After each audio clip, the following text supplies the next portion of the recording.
Hello everyone, and welcome to my Classic Investments Part 2.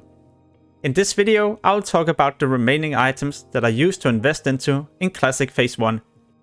These items you can buy on Auction House and try to flip for more gold, or you could go to the open world and farm them yourself. In Lower Blackrock Spire, you can kill the Pyromancers and Inworkers. These has a chance to drop the recipe for the Greater Fire Protection Potion.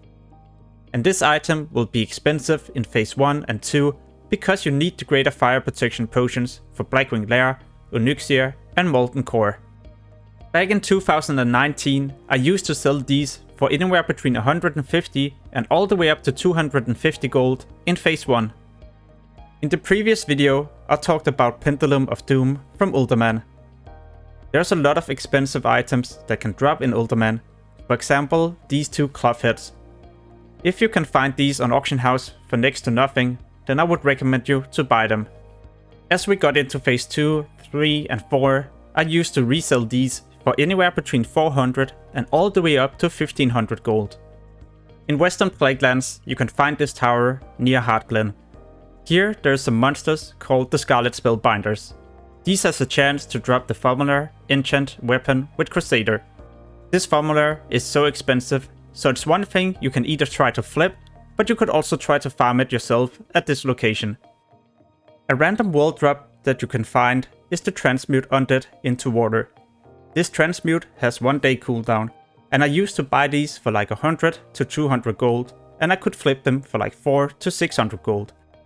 If you're an alchemist yourself, you might just learn this, because in less than a month you'll most likely break even, and after that month it's just going to be profit every single day.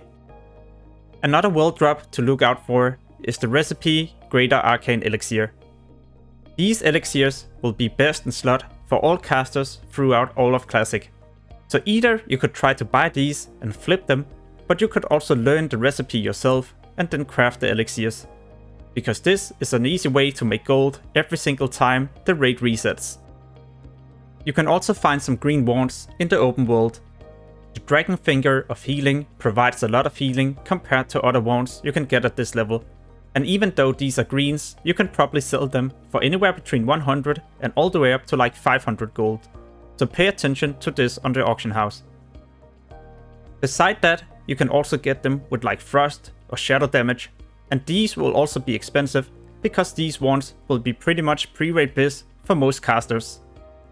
On top of that, you can also find cloth items with frost damage. And if you find some boots or helm with a lot of frost damage, then you can flip these for a lot of gold.